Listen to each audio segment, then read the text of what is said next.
Bismillah, alhamdulillah, salatu wassalamu ala rasulillah wa ala alihi wa sahbihi wa man walah. Amma ba'd, salamu alaikum wa rahmatullahi wa barakatuh. Юсуф хәзрәт бүген була алмады, шуңа күрә аның урынына дәресне үткәрергә мине җибәрде. Һәм әлбәттә үз дәресегез белән дәвам итәрсез, ахират дәресләре белән хәзрәт белән бергә. Әмма ләкин без бүген инде икенче төрле темага булган дәрес алырбыз иншалла.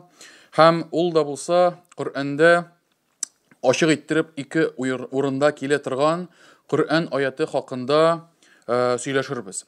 Аллаһ Тәгалә Коръәндә әйтә: "Ва ман юqa шухха нафсиhi фаулаика хумул муфлихун." Һәм кемди үзенең нәфсесенең саранлыгыннан, хыйрыслыгыннан сакланса, ул кеше уңышка ирешкәннәрдән булыр, дип әйтә Аллаһ Тәгалә Раббыбыз. Һәм әлбәттә бер караганда бу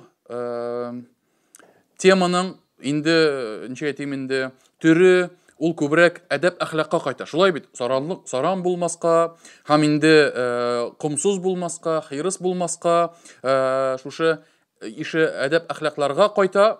Әмма ләкин чынлыкта бу әдәп әхлак белән кешенең йөрәгендәге булган иманы һәм кешенең йөрәк паклыгы ул турыдан-туры менә шушы күркәм холыкка әйләнеп кайта.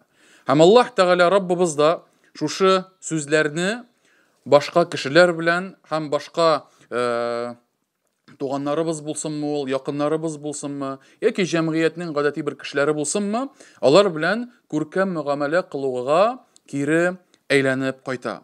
Һәм Аллаһ Тәгалә әйткәнемчә, бу аятны ике урында кабатлый. Һәм моның беренчесе Хашр сүрәсенең 9-нчы аяты. Хашр сүрәсенең 9-нчы аяты. Аллаһ Тәгалә ул аятта ансарлар турында аларны мактап искә ала. Ансарлар хакында аларны мактап искә ала. Һәм ансар кем ул дип сорасагыз, ул әлбәттә Пәйгамбәрбез саллаллаһу алейхи ва сәлләмгә иман китергән сахабаларның бер өлеше. Шулай бит.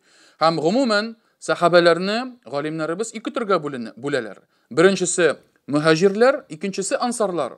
Һәм алардан тышта калган башка төр сахабалар бар. Ләкин гомумән алганда сахаба ул Пәйгамбәребезне күреп, аңа иман китереп мөселман булып үлгән кеше. Шуның бер төре булган мухаҗирләр, алар Пәйгамбәребезгә Мәккәдә иман китереп, Мәккәдән Мәдинәгә күченгән сахабалар.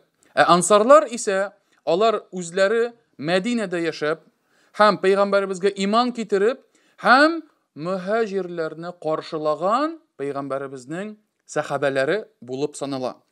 Һәм Коръәндә һәм Пәйгамбәребез саллаллаһу алейхи ва сәлләм сүннәтендә бу ике төр сахабаларга бик зур мактаулар әйтелгән. Һәм Аллаһ Тәгалә Коръәндә дә радиллаһу анһум ва раду анһ дип әйтә. Аллаһ алардан риза булды, һәм алар Аллаһтан риза булдылар дип Аллаһ аларны искә ала. Һәм шуңа күрә бу гомумән безнең өммәтебездә иң алдынгы һәм иң хәерле кешеләре. Һәм Аллаһ Тәгалә 9-нчы аятында нәкъ менә ансарлар хакында әйтә. Һәм әйтә: "Валлазина табавва'у ад-дара вал-имана мин qablihim yuhibbuna man hajara ilayhim." Аллаһ Тәгалә әйтә: Мәдинәдә яшәгәннәр, һәм монда сүз ансарлар турында бара, мухаҗирләр килгәнче иманга килеп, аларга күченгән кешеләрне, сахабаларны, мухаҗирләрне яраталар дип әйтә. Һәм алар күңелләрендә мухаҗирләргә бирелгән байлыкларга бер нинди дә хөсетлекләре юктыр ди. Һәм үзләре мохтаҗ булсалар да, үзләренә карый аларны, ягъни мухаҗирләрне артык күрәләр. Кем нәфсесенең саранлыгыннан, хыйрыслыгыннан сакланса, ул уңышка ирешкәннәрдән булыр, дип әйтә Аллаһ Тәгалә. Димәк, бу аятта Аллаһ Тәгалә шушы ансарларның берничә сыйфатын искә алып, һәм аларның инде шушы күркәм холыкларын искә алып, нәрсә дип әйтә? Ахыр чиктә, менә алар кебек, кем үзен ди, шушы нәфсесенең саранлыгыннан һәм хыйрыслыгыннан сакласа, ул ди үзе уңышка ирешкәннәрдән булыр, дип әйтә Аллаһ Раббыбыз. Һәм шуңа күрә бу аят ансарларны мактау хакында ингән, килгән һәм төпләп аның турында бу аят турында да сөйләшербез. Икенче аяты исә Тагабун сүрәсендә Аллаһ Тәгалә кешенең гаиләсе, кешенең балалары, кешенең байлыгы үзенә карата бер фитнә булыр дип Аллаһ Раббыбыз искә ала. Һәм бу Тагабун сүрәсенең 14-17 аятлары Аллаһ Тәгалә әйтә: "Я айюхаллазина аману, инна мин азваҗикум ва ауладикум адувван лакум фахзарухум, ва ин таъфу ва тасфаху ва атагфиру фа инналлаха гафурур рахим." Аллаһ Тәгалә әйтә: "И иман китергән бәндәләр, сезнең хатыннарыгыз, балаларыгыз арасында дошманнар бардыр" дип әйтә. Алардан сак булыгыз, ләкин аларга каты булмыйча, киң күңелле булып гафу итсәгез, Аллаһ гафу итүче һәм мәрхәмәтле булыр дип әйтә. Һәм монда аятлар дәвам итә. Аллаһ Тәгалә әйтә: "Иннама амвалукум ва ауладукум фитнә, валлаһу индәһу аҗрун азим." Дөрестлектә сезнең малларыгыз һәм сезнең улларыгыз, балаларыгыз сезгә фитнә булып торалар дип әйтә. Әмма ләкин Аллаһта иң зур әҗр булыр. Һәм Аллаһтан булдыралганча куркыгыз, тыңлагыз һәм буйсыныгыз. Һәм үзегезгә файда китерә торган садакалар бирегез. Һәм кем нәфсесенең саранлыгыннан, хирыслыгыннан имин калса, ул уңышка ирешкәннәрдән булыр.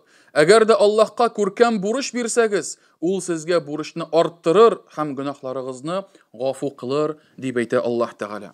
Һәм әлбәттә бу аятларның башында әзрәк берникадәр теге курку салса да, ничек инде ул кешенең баласы дошман була ала, ничек инде кешенең хатыны дошман була ала дигән сүзләр берникадәр безгә курку салса да, әмма ләкин ул аңлашылмаучанлык безнең башыбызда гына. Әмма ләкин шушы Коръән аятларында бер нинди дә аңлашылмаучан әйберләр юктыр. Һәм һәрберсе хаклык, һәрберсе хикмәт һәм һәрберсе инде тугры сүзләр. Һәм Аллаһ Тәгалә ни өчен әйтә? Сезнең хатыннарыгыз арасында, балаларыгыз арасында сезгә дошманнар бардыр дип әйтә. Ягъни бөтен хатыннарда түгел, бөтен балаларда түгел. Әмма ләкин кайсы берләре кешенең иманына тәэсир итәләр. Кайсы берләре араларында кешенең Аллаһ Тәгаләгә гыйбадәт кылуына тәэсир итәләр. Һәм Аллаһ сакласын, хәтта кайсы берләре кешене туры юлдан яздырырга мөмкиннәр. Шулай бит. Ничәмә кеше бар, мәсәлән, атын кушты, ир кушты, балалар яратмыйлар, балалар итмиләр дип, мәсәлән, намаздан бизгән кешеләр бар. Ничәмә кеше, мәсәлән, хаклы юлдан, туры юлдан, мәсәлән, мәчет юлыннан шулай биздиләр, мәсәлән, әйме, үзенең барасы килә, үзенең нитәсе килә. Кайсы берләре шушы хатын яратмый, балалар яратмый, нитмий дип, үзе, мәсәлән, теге юашланып, шушы хаклык юлыннан, изгелек юлыннан читкә тайпыла. Һәм шуңа күрә аларның һәрберсе дә түгел, ләкин араларында бар кайсы берләре, алар дошманнардыр һәм Аллаһ юлыннан яздыралар. Һәм бу җәмәгать беркемгә дә сер түгел, пәйгамбәрләр, кайсы бер пәйгамбәрләрнең хатыннары күферлектә булдылар. Шулай бит, күферлектә булдылар, Лут пәйгамбәрнең хатыны кебек мисал өчен. Һәм шуңа күрә Аллаһ Раббыбыз инде балаларыбызны һәм хатыннарыбызны безгә дошман түгел, безгә юлдаш кылсын һәм инде безгә күркәм терәк кылсын. Һәм Аллаһ Тәгалә әйтә, алардан сакланыгыз дип әйтә. Ягъни шушы аларның әшәклегеннән, дошманлыгыннан сакланыгыз ди. Әмма ләкин шушы хатыннарыгыздан булсынмы, балаларыгыздан булсынмы, нинди дә булса хата күрсәгез ди, нинди булыгыз дип әйтә Аллаһ Тәгалә. Каты булмагыз ди. Киң күңелле булыгыз ди. Гафу итүгез дип әйтә. Каты бәрелмәгез ди. Һәм Аллаһ Тәгалә шунлыкта гафу итүче һәм мәрхәмәтле булыр ул вакытта дип әйтә Аллаһ Раббыбыз. Һәм шуңа күрә, мөхтәрәм җәмәгать, менә бу гомумән гаилә мәсьәләләрендә генә түгел, бу һәрбер кешегә кагыла. Чөнки кеше ялгышучан, кеше хаталанучан. Шулай бит.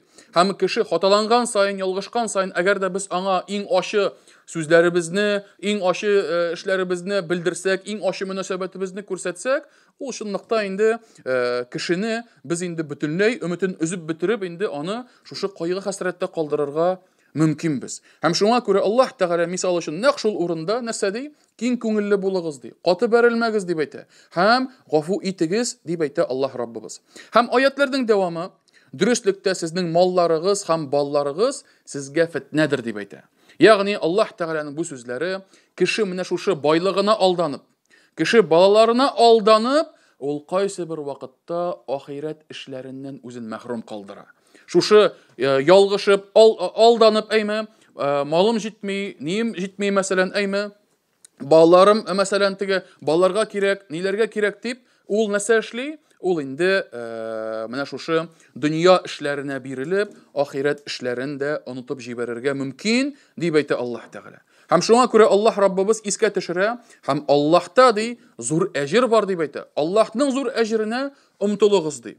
Һәм аятның дәвамы Аллаһтан булдыра алганча куркыгыз дип әйтә, тәкъвалы булыгыз, көчегездән килгәнчә тәкъвалы булыгыз, һәм тыңлагыз, буйсыныгыз, һәм үзегезгә файда китерә торган садакалар бирегез ди.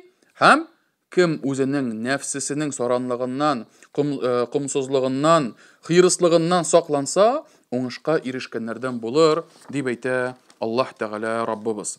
Һәм шуңа күрә бу ике аят, беренчесе ансарлар хакында һәм ансарларның шушы күркәм сыйфатларын искә алып, әйме, аларның инде шушы саран булмыйча, хыйрыс булмыйча, шушындый Аллаһ Раббыбыз риза булган хәлдә яшәүләре зикр ителгән. Икенчесе исә Аллаһ Тәгалә Раббыбыз шулай ук үзегезгә файда китерә торган садакалар чыгарыгыз ди, һәм инде комсыз булмагыз, саран булмагыз дип Аллаһ Раббыбыз инде нәрсә эшли? Аллаһ Раббыбыз инде безгә бер вәгазь күрсәтә.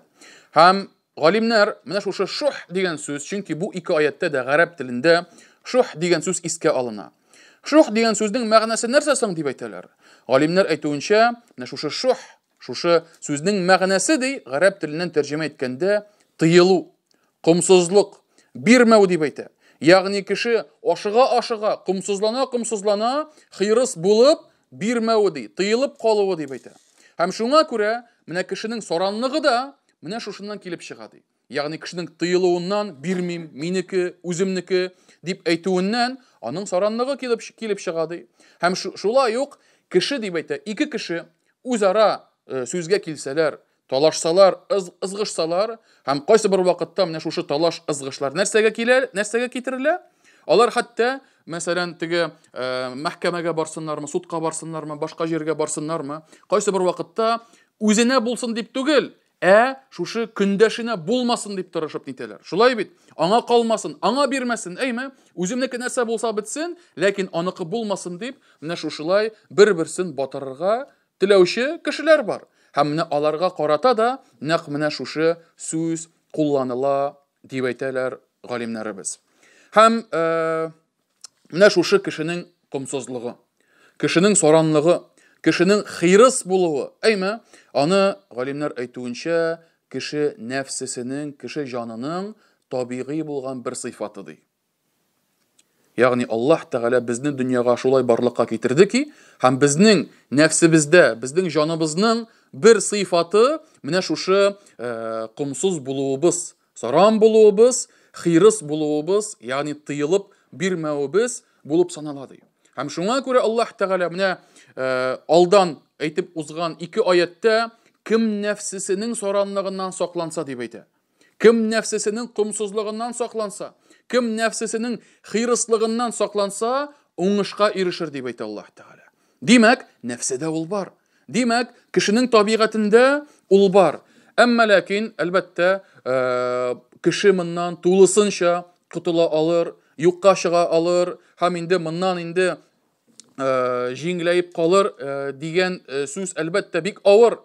Әмма ләкин Аллаһ Тәгалә кемгә үзенең тәүфигын бирсә, кемгә үзенең күркәм тәрбиясен бирсә, әлбәттә менә шушы начар сыйфаттан арындырыр һәм инде аны инде күркәм сыйфатлар белән бизәр. Һәм Аллаһ Тәгалә шулай ук ушбу сыйфатны акчага гына кире кайтармады. Ягъни байлыкка гына кире кайтармады. Менә шушы комсызлык, кешенең менә шушы саранлыгы, әле ул акчага гына кайтмый, ул хәтта җәмәгать рухи комсызлыкка кайта. Күңел тарлылыгына кайта. Кайсы бер кешеләр бар, аннан акча түгел, аннан хәтта яхшы сүз дә чыгара алмыйсың. Шулай бит? Сөйләшкәндә яхшы сүз, нинди дә булса яхшы теләк чыгара алмыйсың. Һәм шуңа күрә ул җәмәгать тотып карый торган байлыкка, матди әйберләргә генә кайтмый, ул хәтта кешенең рухи, шушы эчке кичерешләре, хисләренә дә әйләнеп кайта торган начар бер сыйфат дип әйтелә. Һәм кемне Аллаһ Тәгалә менә шушы начар сыйфаттан азат итсә, ул димәк чынлап та җәмәгать уңышка ирешкәннәрдән булыр. Ә кайда уңышка ирешә? Ахирәттә, мәңгелек җәннәттә, Аллаһ Раббыбызның мәңгелек рәхмәтендә булуы, ул җәмәгать менә шушы вәгъдә ителгән уңыш булып саналыр. Һәм Абдурахман ибн Ауф исемле сахаба, Аллаһ Раббыбыз аннан риза булсын, Кәгъбә тирәли таваф кылганда, бу инде хаҗ вакытында булсынмы яки гумра вакытында булсынмы, Кәгъбә тирәли таваф кылганда, ул бер генә дуганы кабатлый иде. Бер генә дуга әйтеп йөри иде: Рабби кини шухха нәфси, Рабби кини шухха нәфси. Эй Раббым, нәфсемнең кымсызлыгыннан азат ит мине, сакла мине. Эй Раббым, нәфсемнең хирыслыгыннан, саранлыгыннан азат ит мине, сакла мине дип дуга кыла иде ди. Бердән бер дуга.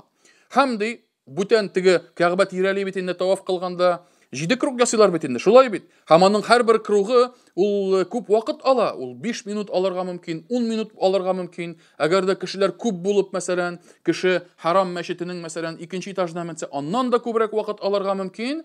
Һәм шуңа күрә вакыт күп. Әмма ләкин бу сахаба нәрсә эшли? Бу сахаба бердән бер дуганы кабатлап йөри икән. Бердән бер дуганы. Һәм шунда моннан сорадылар: "Эй Абдуррахман, нигә син бер генә дуганы укыйсың, бер генә дуга кыласың?" дигәч, ул әйтә: "Әгәр дә мин дип әйтә, үземне нәфсемнең кымсызлыгыннан, саранлыгыннан сакласам дип әйтә, бер кашанда урлашуга кермәм дип әйтә, бер кашанда зина гөнаһына төшмәм дип әйтә, бер кашанда башка гөнаһларны эшләмәм дип әйтә менә шушы сахаба." Димәк, бу сахаба сүзләренә таянсак, нәрсә дип әйтә? Менә шушы гөнаһларның ачкычы дип әйтә, нәфсенең таләп итүендә, күп артыруында, күбрәк булсын, нирәк булсын, әйме? Теге бөтенебез дә караганыбыз бардыр бит инде, теге Советлар вакытында төшкән теге мультик, әйме, мультфильм, әйме? Теге бер бай алтын бирә торган антилоп, әйме? Теге бай һаман тынычлана алмый, күбрәк булсын, бир миңа дип инде бөтенләй алтынга күмелгән, мәсәлән, әйме? Әмма ләкин һаман туктамый. Һәм менә шуның кебек, менә шушы нәфсенең хирыс булуы бөтен әйберләргә, теге байлыкка булсынмы, башка әйберләргә булсынмы, бөтен төрекләргә хирыс булуы, кымсыз булуы, ул җәмәгать әгәр дә шуннан имин калсаң, инде бүтән башкаларның гөнаһларны эшләмәм дип әйтте шушы сахаба. Һәм бу бер генә мисал түгел җәмәгать. Менә сахабаларның шушы гыйбадат вакытларында, һәм бигрәк тә хаҗ вакытларында, гомра вакытларында күп сөйләмичә, ләкин сөйләгәндә, дугалар кылганда, аларның бер генә дуга әйтеп йөрүләрендә зур бер хикмәт бар. Һәм шулай ук ялгышмасам, Умар ибн Хаттабтан килә, Умар ибн Хаттаб, 2нче тугры халифа, ул ди, Кәгъбә тирәли таваф кылганда бер генә дуганы кыла иде дип әйтә. Юнус пәйгамбәрнең дугасы: "Ла илаха илля анта, субханака, инни кунту миназ-залимин." Юнус пәйгамбәрне беләбез бит инде, шулай бит. Аны Аллаһ Тәгалә нәрсә белән сыный? Аны шушы кит балыгына, кит балыгы аны юткач, кит балыгына ураза тотырга, ашамаска әмер итә, һәм шушы пәйгамбәр кит балыгы эчендә булганда, шушы көннәр буена менә шушы дуганы кабатлаган. Ла илаха илля анта, синнән башка гыйбадат кылырга лаеклы зат юктыр, субханака, син барлык кимчелекләрдән паксың, эй Раббым, инни кунту миназ-залимин, дөрестлектә мин залимнәрдән идем, дөрестлектә мин хаталанучылардан идем, дөрестлектә мин инде гаделсез идем дигән сүзләрне әйтүе, ул җәмәгать Юнус пәйгамбәрнең дугасы. Һәм Умар ибн Хаттаб таваф кылганда бердән бер дуганы кабатлап йөрде ди. Менә шушы дуганы әйтеп йөрде дип әйтелә. Һәм менә җәмәгать, менә шушы ике мисал, ике сахабаның мисалы безгә нәрсәне күрсәтеп тора. Алар җәмәгать, менә хәзер бит инде кемнәр хаҗда булды, алар беләләр бит инде, шулай бит. Хаҗилар төрле илләрдән киләләр, төрле тән төсләрендә булсымы, төрле ниләрдән булсымы, мәсәлән, әйме, һәрберсенең кулында калын дуга китаплары, калын ниләр, әйме, кемдер, мәсәлән, бөтенесе группасы белән бергә бер дуганы кабатлап йөри, кемдер, мәсәлән, китабына күзләре текәлгән, китабындагы дугаларны укып йөри, әйме. Әмма ләкин җәмәгать ул урыннарда, изге урыннарда дуга кылганда иң мөһиме телеңдә чыга торган дугаң белән йөрәктәге хисләрең бердән булуы. Ихласлы булуың, шулай бит. йөрәгенең Аллаһ Тәгаләгә юнәлгән булуы. Һәм әгәр дә шушы тел белән йөрәк ул вакытта бәйләнештә булмасалар, тел үзеннән үзе нәрсәдер сөйли шунда мәсәлән, әйме, йөрәк икенче әйберләр турында уйлый. Өйдә нәрсә эшлиләр микән, ашарларына бар микән, инде тегендә бардылар микән, балаларны алып кайтты микән, дип мәсәлән, шулай уйлап йөрү, әгәр дә уйлап йөрсә, ул дуадан җәмәгать күп файда булмас. Һәм шуңа күрә бу сахабалар, алар күп дуа кабатламадылар. Алар күп ни итмәделәр, күп сөйләмәделәр, әмма ләкин берне кабатладылар һәм шул беренә бөтен йөрәген салдылар. Bütün уйларын, bütün кичерешләрен салдылар һәм шуны бердән-бер кабатлап йөреп, менә шул дуаның кабул булуына бик каты инде теләделәр һәм бик каты тырыштылар. Һәм шуңа күрә мөхтәрәм җәмәгать, сахабалар алар әс сөйләделәр, ләкин җәмәгать аларның йөрәк гамәлләре бик тә зур булды. Бик күп булды, бик зур булды. Безнең инде кызганычка каршы инде вакыт үтә барган сайын, кыямәт көне якынлашкан сайын, әйме, безнең сүзләребез арта, безнең ниләребез арта, әмма ләкин йөрәктәге кичерешләребез, Аллаһ Раббыбызга юнәлүебез кимегәннән кими, ихласлыгыбыз һәм инде Аллаһ Раббыбызга тәвәккәллегебез кимегәннән кими бара. Аллаһ Раббыбыз һәммәбезне дә ушбу ширләрдән сакласа иде. Һәм шулай ук бу аятны, ягъни кем нәфсесенең саранлыгыннан үзен имин кылса дип әйтә, имин калса ди, алар җәмәгать менә ушбу рәвештә тәфсир кылдылар. Ягъни кем ди үзенең нәфсесен дип әйтә, Аллаһ тыйганнарны эшләүгә яратудан сакласа ди, ягъни күңел тели, әмма ләкин ул үзен саклый. Шулай бит. Һәм Аллаһ Раббыбыз кушкан эшләрне эшләмәскә теләктән нәфсесен сакласан дип әйтә, саклавы ди, менә шул искә алынган ди. Һәм чөнки ди, менә шушы аятта искә алынган саранлык, кымсызлык ул ди Аллаһ Раббыбыз һәм аның пәйгамбәре, аның илчесе әмер иткән эшләрне капма каршысын эшләүне теләк булып тора дип әйтә. Ягъни нәфсенең кымсызлыгы капма каршы дип әйтә. Аллаһ Раббыбыз нәрсәне кушса, нәфсе икенчесен тели ди. Аллаһ илчесе нәрсәсен кушса, нәфсе икенче әйбергә хирыс була дип әйтә шушы тәфсир галимнәре. Һәм шуңа күрә Аллаһ Раббыбыз безне ди зулымлыктан тыйды һәм безгә изгелек эшләргә кушты дип әйтә.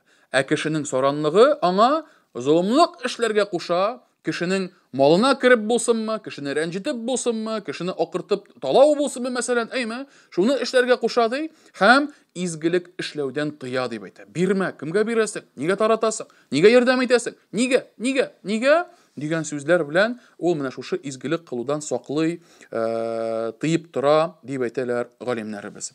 Һәм шулай ук галимнәрнең берсе былай дип әйтә, кешенең нәфсесенең хирыс булуы, кымсызлыгы ди, ул ди аны зур саранлыкка китерә дип әйтә.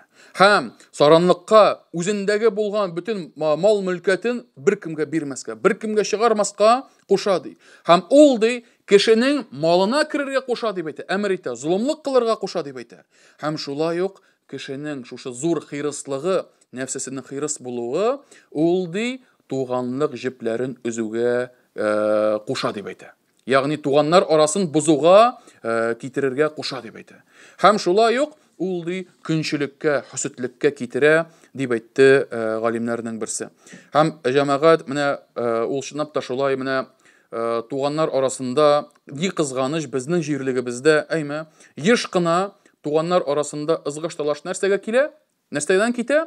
Мирасны бүлешә алмыйлар, мәсәлән, әйме. Икенчесе, мәсәлән, әгәр дә зур бер дәрәҗәгә җитешеп, байлыгы, мәсәлән, теге мал-мөлкәте зур булса, әйме, һәм башкалары моннан көнләшә башлыйлар, башкаларынан тели башлыйлар, әйме, һәм ул алардан ераклаша, ул алар белән сирәгрәк очраша башлый, әйме, булар һаман инде сорап килгәннәрдер инде, булар һаман нитеп килгәннәрдер инде, буларга һаман кирәктер инде, теге туган булганга түгел, абый булганга түгел, кирәк булганга киләләр, сорашалар, шалтыраталар, дип уйлап җәмәгать ахыр чиктә туганлык җепләрен өзүгә килә менә шушы нәфсесе хирыс булган, нәфсесе кымсыз булган кеше. Һәм шулай ук хөсетлеккә китерә дип әйтелә.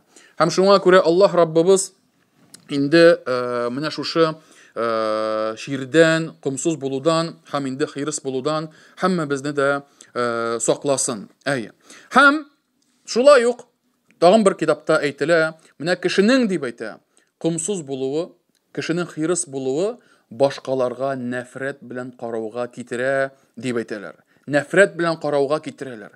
Һәм күп кенә вакытларда ди, кешенең шушы җаны саран булгансы, кешенең күңеле тар булганысы дип әйтә, ул нәрсә эшли ди? Ул иман китергәннәргә дә карата көнчелек белән карый башлый ди. Һәм аларга нәрсәне совет итә башлый ди? Нәрсәне киңәш итә башлый?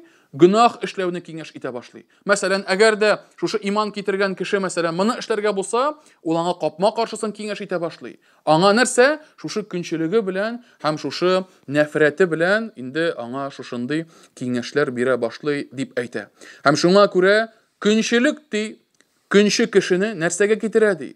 Көнләшкән кешегә зыян китерүгә әмер итә ди. Золымлык китерүгә әмер итә дип әйтә. Һәм Адәм алейһиссаламның ике баласы, Кабил белән Хабил, әйме, нәрсәгә Кабил үтерде Хабилне? Көнләште. Шулай бит. Аның байлыгыннан көнләште, аның хатыныннан көнләште. Һәм шул көнләшүе сәбәпле нәрсәгә китерде аның көнләшүе? Үтерүгә китерде. Шулай бит. Юсуф алейһиссаламның абыйлары нәрсә эшләделәр? Алар әтисе Юсуфны яратканга күрә нәрсә эшләделәр? Көнләшеп, аны ахыр чиктә әтисенә алдалап, менә аны бүре ашады, менә булай булды, менә тегеләй булды дип, аны үтермәделәр инде әлбәттә, Аллаһ рәхмәте белән. Шулай бит. Әмма ләкин аны кыйга төшерделәр. Һәм Юсуф алейһиссаламны шушындый зур авырлыкларга төшерделәр. Төрмәдә булды, бигендә булды, әйме, һәм хәтта куллыкка саттылар, кул булды, әйме. Менә шушындый зур авырлыклар аша үтергә мәҗбүр иттеләр.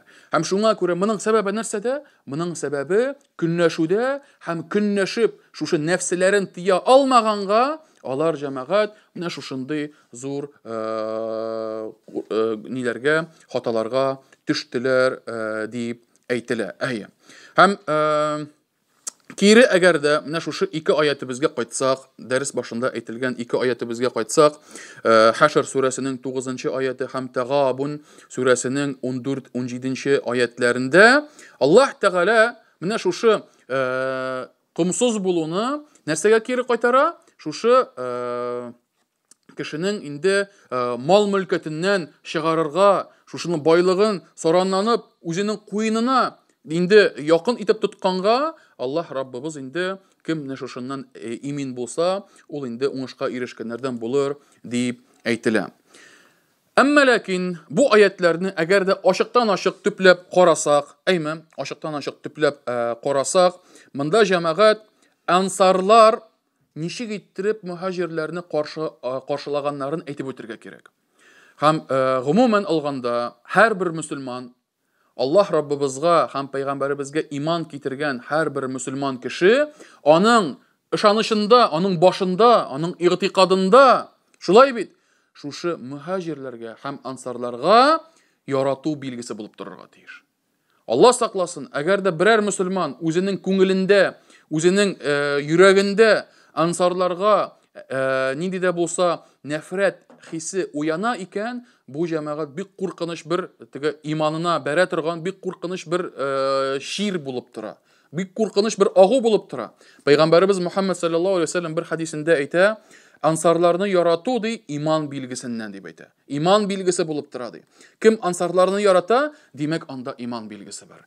Һәм шуңа күрә менә шушы ансарларны ярату һәм аларга хөрмәтле булу, аларны яхшы сүз белән генә искә алу һәм мухаҗирләрдән нәкъ шулай, ул җәмәгать безнең әһле сунна вал җәмәгать дип әйтәбез без инде, әйме, һәм дүрт имамыбыз Абу Ханифа хәзрәтләре, Имам Шафиғи хәзрәтләре, Имам Малик, Имам Ахмад хәзрәтләре һәрберсенең шушы ышанышыннан булып тора.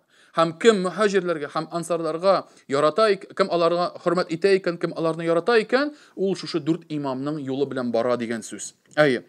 Һәм җәмәгать алар нәрсә эшләделәр? Алар ничек каршыладылар? Пәйгамбәребез Мухаммад саллаллаһу алейхи ва саллям 13 ел буена Мәккәдә яшәгәннән соң, шушы авырлыклар арта башлагач һәм Мәккә мөшрикләрнең әзерлекләүләре күбәя башлагач, Аллаһ Раббыбыз иман китергән кешеләргә нәрсә кушты? Һиҗрәт кылырга кушты. Шулай бит Мәдинәгә. Һәм бөтенесе күченеп беткәннән соң, Пәйгамбәребез дә саллаллаһу алейхи ва саллям күчкәннән соң, нәрсә эшләде Пәйгамбәребез? Пәйгамбәребез шушы мухаҗирләрдән булган бер кешене алып, һәм ансарлардан булган бер кешене алып, аларны кардәшләштерде. Ягъни, моннан соң бу синең туганың кебек якын кешең булачак ди. Моннан соң бу синең кардәшең булачак. Ягъни без былай да динебездә кардәшләр, шулай бит. Без былай да теге дин якынлыгы белән без бер-беребезне якын итәбез, якын күрәбез, әмма ләкин пәйгамбәрбез тагын да якынрак кылды. Һәр бер кешене мухаҗирларны алып, берләштерде икенчесе белән. Берләштерде һәм нәрсә эшләтте? Менә бу синең кардәшең хәзер дип әйтте. Һәм җәмәгать, менә шушы кардәшләштерү сүрәтләрнең берсе, мисалларның берсе, Пәйгамбәрбез саллаллаһу алейхи ва саллям Абдурахман ибн Ауф исемле бер сахаба, ул мухаҗирлардан иде, Мәккәдән күченгән иде. Аны алып Саад ибн ялгышмасам, Саад ибн Раби'a исемле сахаба белән ансар белән кардәшләштерде, туганлаштырды. Һәм менә шушы ансарлардан булган сахаба нәрсә дип әйтте? Саад ибн Раби'a. Ул әйтә, ул ансарлар арасында иң бай кеше иде. Аның иң зур байлыгы бар иде, һәм инде иң зур мал-мөлкәте бар иде. Һәм бу моңа нәрсә дип әйтә? Ни уйлыйсыз? Нәрсә дип әйтер иде микән? Бу Абдурахман ибн Ауф исемле мухаҗиргә, сахабага нәрсә дип әйтә? Минем байлыгым бар ди. Яртысын сиңа бүлеп бирәм дип әйтә. Әле бу беренчесе әле, минем байлыгым бар ди. Яртысын сиңа бүлеп бирәм, эшлә, көн күр, яшә шуңа дип әйтә. Минем дә ике хатыным бар ди. Шуның ди син кара кайсысын телисең дип әйтә, кайсысын сиңа күбрәк охшый дип әйтә, шунсын әйт миңа ди, мин талак кылырмын дип әйтә, һәм вакыты үткәч өйләнерсең дип әйтә. Һәм уйлап карагыз, ягъни русча әйткәндә, на какие жертвы он идет? Шулай бит. Әмма ләкин җәмәгать, ансарлар гына түгел, хәтта мухаҗирлар да алар бик күркәм холыкка ия булдылар. Һәм ул нәрсә дип әйтте Абдурахман ибн Ауф? Безнең кебек бир дип әйтер идеме мәсәлән, әйме? Теге бир байлыгыңны, бир нәрсәңне дип әйтер идеме? Юк, җәмәгать. Ул нәрсә дип әйтте? Аллаһ Тәгалә сиңа гаиләңдә һәм малыңда бәрәкәт бирсен дип әйтә. Ләкин син миңа базарның кайда икәнлеген күрсәт дип әйтә. Базарның кайда икәнлеген күрсәт, үзем сатып алып эшлим, үзем үз көемне күрәм, үзем шулай байлыгымны арттырырмын дип җавап кайтара. Һәм менә бу җәмәгать чынлыкта бик инде зур мисалларның берсе, бер ягы, әйме, үзенең кардәшенә карата, кардәшен артыграк күреп, әйме, үзенә кимчелек килсә дә, үзенә әз булса да, кардәшенә бирәм дип тырышуы. Шулай бит. Икенче яктан, икенче ягы, бир дип тормый. Шулай бит. Кулын теген итеп теге сөйнеп тормый. Ул нәрсә дип әйтә? Аллаһ бәрәкәт бирсен, синдә калсын дип әйтә. Нәрсә дип әйтә? Миңа базар кайда икәнлеген күрсәт дип әйтә. Һәм шуңа күрә Аллаһ Раббыбыз менә шушы ансарларның берничә күркәм сыйфатын Хашр сүрәсенең 9-нчы аятында искә алды. Һәм без ул аятны укыдык бит инде, шулай бит. Хәзер просто мин теге билгеләп кенә үтеп китермен. Аллаһ Тәгалә әйтә ул аятта, Хашр сүрәсенең 9-нчы аятта, "Юхиббуна ман хаҗара илейһим" дип әйтә.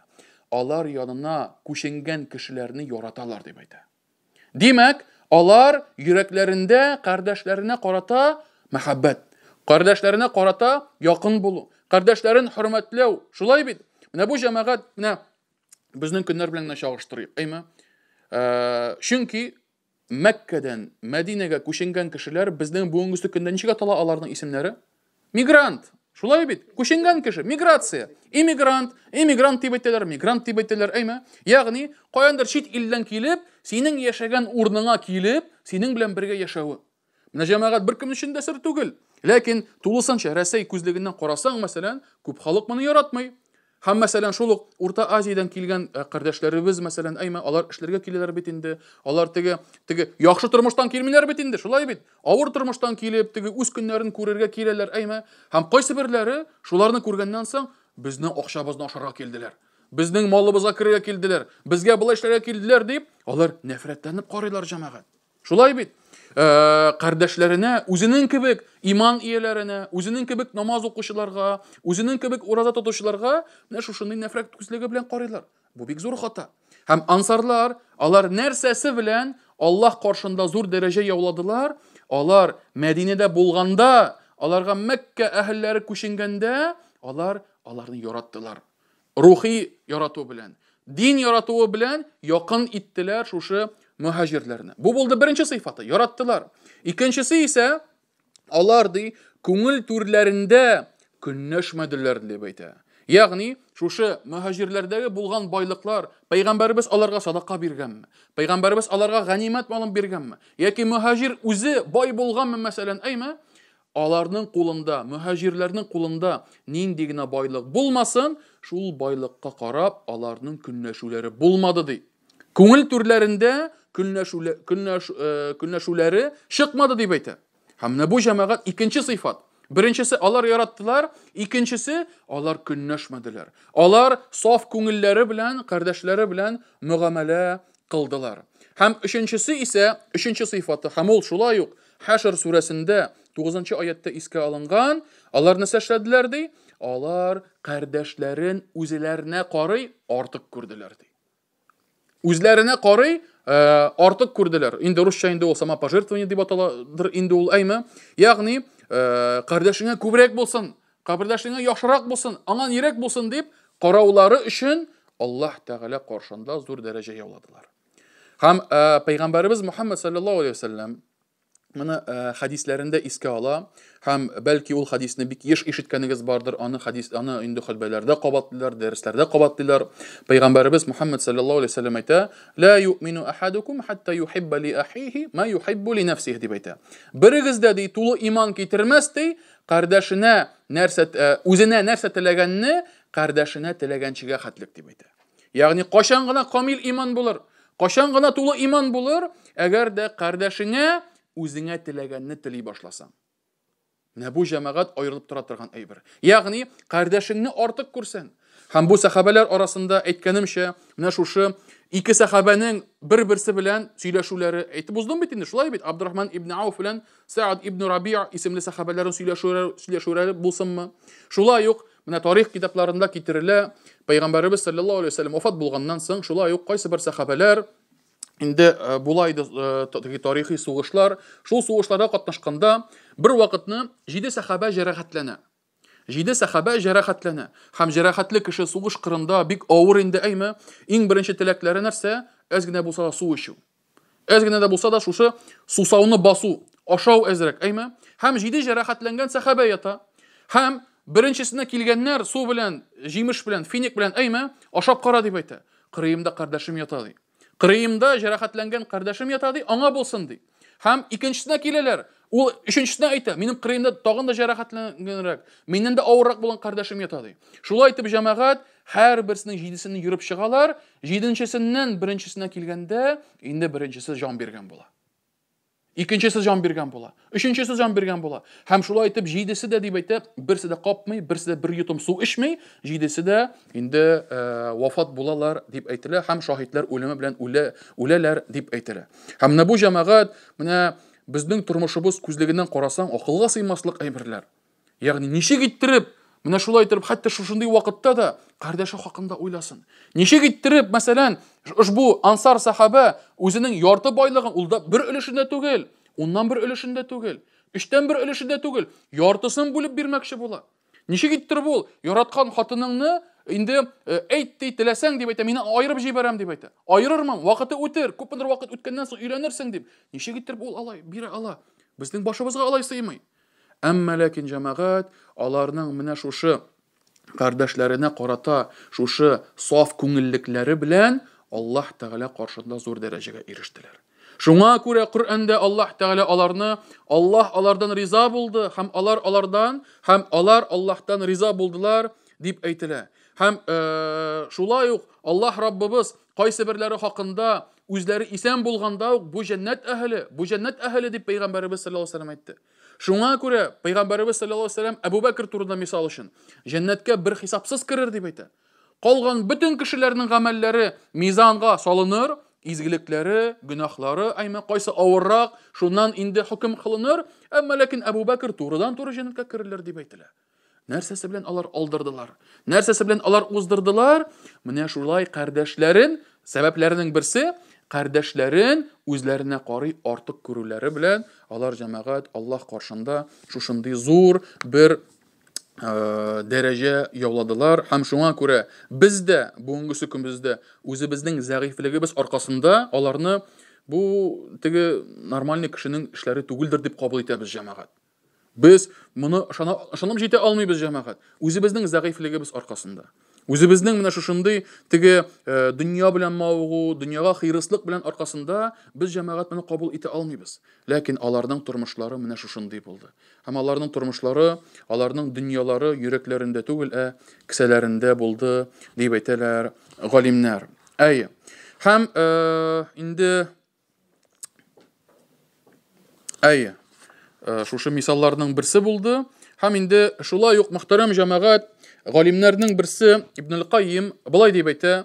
Менә шушы Коръәндә ди искә алынган: "Ва ман юqa шухха нафсиhi фа улаика хумул муфлихун". Һәм кем дип әйтә, нәфсесенең комсызлыгыннан, саранлыгыннан имин булса, ул ди алар уңышка ирешкәннәрдән булырлар дигән аятны дип әйтә. Кем тормышында инде тормышка ашырса дип әйтә, кем менә шушы сыйфатка ия булса ди, һәм кем шушы нәфсесенең саранлыгыннан, хыйрыслыгыннан азат булса дип әйтә, ул ди Аллаһ Раббысы каршында зур дәрәҗәгә, зур бер баскычка ия булганнардан булыр дип әйтә. Аның китабы бар, инде теләүче баручыларның баскычлары шушы Аллаһ Раббыбызга гыйбадәт кылган дөнья галәмнәр Раббысына гыйбадәт кылуга китерә торган шушы сайлап алучыларның баскычлары дигән китабы бар. Һәм ул шул баскычларның берсендә, ягъни ничек итеп тагын да яхшырак гыйбадәт кылырга, ничек итеп Аллаһ Раббыбызга тагын да якын булырга, ничек Аллаһ Раббыбызның инде рәхмәтенә ия булырга дигән шушы ниләр арасында баскычларның берсе ул җәмәгать күңелебезнең менә шушы комсызлыгыннан, хыйрыслыгыннан азат булуын китерә. Әйе. Һәм соңгы сүземдә инде тагын бер кыйсса белән әйтермен һәм шуның белән тәмамлармын. Ул җәмәгать Саъд ибн Убада исемле сахаба белән бәйле. Аллаһ Раббыбыз аннан риза булсын. Һәм ул үзенең якыннары арасында, дус ишләре арасында һәм гомумән халык арасында бик юмарт кеше икәнлеге белән танылган иде. Ягъни бик юмарт, һәм инде күпмендер дә булса, байлыгы булса, ул тарата, бирә, садакалары булсынмы, зәкатлары булсынмы, саран булмады, тарата иде. Һәм көннәрдән бер көнне бу авырый, ширли. Һәм ширләгәннән соң, инде гадәттә бит инде мөселман икенче кардәшен зиярат кылырга тиеш. Шулай бит, ширләгәндә барып күңелен белергә, хәлен белергә, шулай бит, шалтыратып булса да, мәсәлән, янына барып күңелен күрсәң, тагын да яхшырак инде, шулай бит. Һәм шулар янына баруы инде мөселман кардәшләребезнең хакы булып тора. Ягъни мөселман кардәшнең икенчесенә карата хакларының берсе аны инде авыру вакытында, ширле вакытында барып хәлен белүе. Һәм менә шушында бу сахаба нәрсә эшли? Бу сахаба моңа килүчеләрне күрми, ягъни хәлен белергә килмиләр, бик әз кеше килә. Нигәдер булай вроде яхшы танылган иде, булай яхшы танышлар ниләре бар иде, ләкин килмиләр. Һәм шуннан соң якыннарыннан сорый: "Нигә килмиләр микән кеше?" дип әйтә. "Нигә хәлемне белмиләр микән?" дип сорагач, моңа җавап бирәләр ди. Алар ди, сиңа булган бурычларыннан синнән уялалар дип әйтә. Ягъни сиңа бурычлары бар. Һәм бурычларын кайтара алмыйлар әлегә. Әйме, шуңа күрә синең шушы хәлдә булганда да, авырганда да сиңа килеп хәлеңне белергә уялалар дип әйтә. Чөнки теге лишний раз теге килеп күренеп теге кайтарып бирә кирәк бит инде. Кайтара алмый, шулай бит. Кеше күзенә күренүдән уялалар дип әйтә. Һәм шуңа күрә сиңа килмиләр ди. Һәм шуннан соң бу сахаба Саъд ибн Убада әйтә, ул нәрсә ди? Аллаһ Тәгалә дип әйтә. Аллаһ Тәгалә шушы кардәшләремне зиярат итүдән, хәлемне белүдән тыйган малны юкка чыгарсын дип әйтә. Түбәнлеккә төшерсен ди. Кирәк түгел миңа ул мал дип әйтә. Һәм шуннан соң әмер итә. Нәрсә дип әйтә?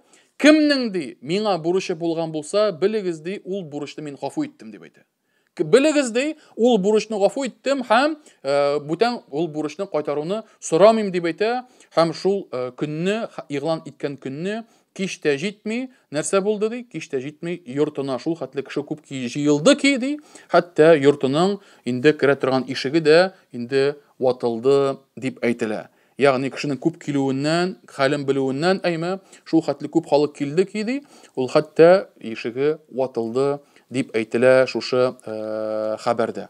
Һәм шуңа күрә мөхтәрәм җәмәгать, Менә ошбу мисаллар безгә бер күрсәткеч булып торырга тиешләр. Шулай бит, безнең бөтен булган хирыслыгыбыз ахират гамәлләренә юнәлсә иде. Әлбәттә, беркем дә әйтми, димәк, хәзер син теге дәрвиш булып йөрергә тиешсең, дөньяңны карамыйча, теге гаиләң тук булсын, үзең тук булсын, үстең бөтен булсын дип инде тырышмашка тиешсең дигән сүз түгел. Дөньяны да алып барырга кирәк.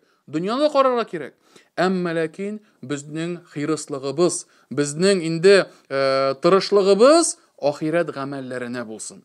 Ахират гамәлләренә юнәлгән булсын. Һәм менә әгәр дә саранлык дигән сүзне без сахабәләргә карата куллана алсак, сахабәләр нәрсәгә саран булдылар?